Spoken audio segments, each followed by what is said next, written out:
네, 미국 주식 종목별로 더 꼼꼼하게 들어가 보도록 하겠습니다. 미국 주식 가이드 신한금융투자 글로벌 소비재 심지연 책임연구원 모시겠습니다. 안녕하십니까? 네, 안녕하십니까?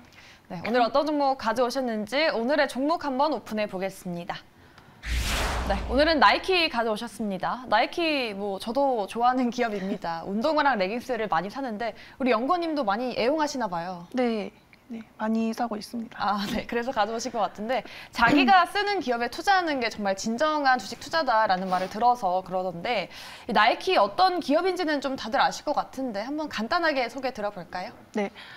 나이키라는 기업은 그러니까 자세히 설명을 드릴 필요는 없을 것 같아요. 네. 모두들 다 알고 있는 브랜드고, 잘 아시다시피 이제 러닝화, 롱화 이런 거 이제 판매한 기업이고, 아래 네. 조던 브랜드 같은 거 있는 기업입니다. 그래서 이 기업이 지금 이제 전반적으로 미국 주식이 2분기 실적 발표 시즌을 앞두고 있는데 나이키가 저번 주에 실적 발표를 했기 때문에 네. 곧 발표될 2분기 소비재 기업들의 약간 지표가 되어주지 않을까 이런 판단입니다.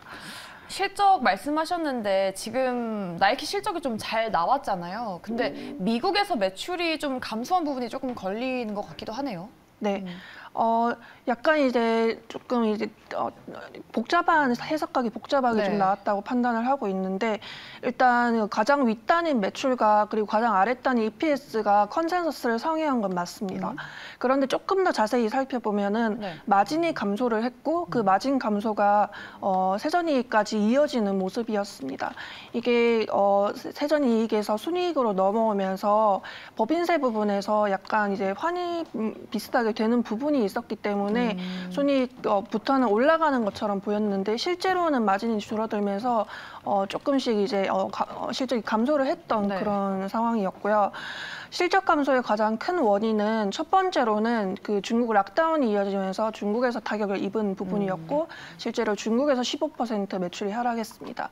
그리고 두 번째로는 이런 중국 하락 부분과 합쳐가지고 재고가 작년 대비 한 20% 가량 이제 늘어나는 부분이 있었는데 네. 여기 관련해서 운송 비용이 조금 많이 반영이 되었고요.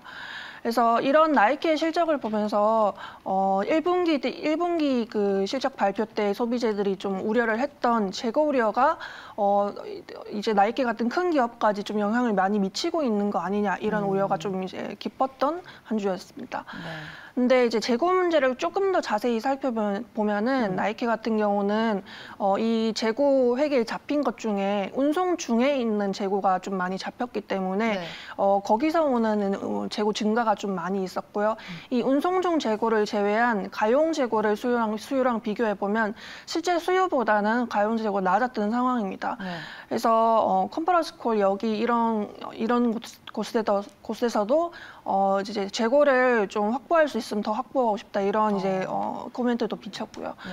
그래서 나이키 같은 경우는 시장 우려만큼 재고가 컸던 것은 아니다 이렇게 정리를 할 수 있을 것 같습니다. 네. 재고 문제를 이야기해 주셨는데 지금 1분기 이슈가 컸던 게 타겟이나 월마트 같은 소매업체들의 재고 이슈가 좀 있지 네. 않았습니까?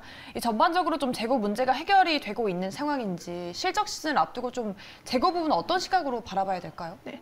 2분기에도 재고가 아마 실적 발표 때 가장 중요한 키포인트 되지 않을까 싶은데 실제로 1분기 후반부 실적 발표부터 그런 기업들이 좀 문제를 제기하기 시작했고 네. 1분기보다 2분기 때 우려를 더 많이 반영을 할 거기 때문에 2분기 그리고 3분기 이어질 때 가장 키포인트가 재고가 아닐까 싶습니다. 네. 다만 이제 방금 언급한 것처럼 나이키 같은 경우는 시장의 우려만큼 재고 문제가 크진 않았다 이렇게 말씀을 드렸는데 네. 지금 재고 문제를 크게 반영하고 있는 기업과 나이키처럼 좀 덜 반영하고 있는 기업의 차이는 다루는 카테고리의 진부화의 차이라고 정리를 하고 있습니다. 네.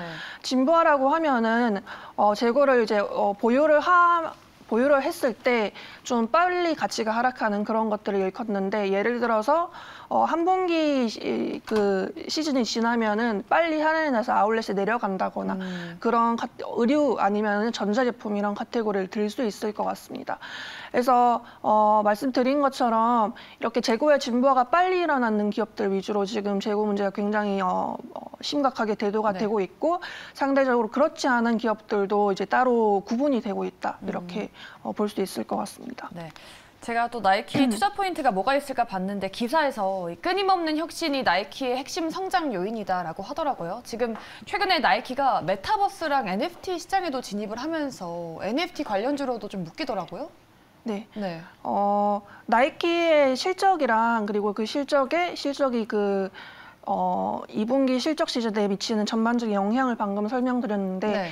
그거 외에도 나이키의 장기 투자 포인트를 몇 개 꼽자면 네. 그 중에 몇 개가 이제 말씀을 주신 그런 디지털 쪽으로의 확충 그리고 D2C라고 이제 소비자 직접 판매 채널의 확충 이런 걸 들 수 있을 것 같습니다. 디지털로도 이제 굉장히 빨리 확충을 했던 기업이기 때문에 온라인 판매 이런 쪽도 굉장히 좀 견조하고요. 특히 D2C 채널을 이제 확충을 해서 여기서 마진을 많이 확보했던 기업으로 유명한데 네. D2C가 유리한 이유는 브랜드에 대한 지배력을 일단 확보를 할 수 있고 그다음에 젊은 MZ 소비 성향에 좀 더 맞출 수 있으면 마진 측면에서도 말씀드린 것처럼 유리하기 때문에 이런 이제 채널을 빨리 확보를 할수록 조금 이제 향후에 장기적으로 플러스 포인트인 부분이라고 할 수 있을 것 같습니다. 네. 지금 나이키 투자 매력도는 좀 분할 매수를 시작해 보기에는 좋은 주가 구간인 것 같습니다. 좀 어느 정도 약재가 해소가 되어서 다음 분기에도 좀 좋은 실적을 기록할 수 있기를 기대해 보겠습니다. 오늘 미국 주식 가이드 종목은 나이키로 가져오셨고요. 참고해 보시면 좋을 것 같습니다. 네, 오늘은 심지연 연구원과 함께했습니다. 말씀 고맙습니다.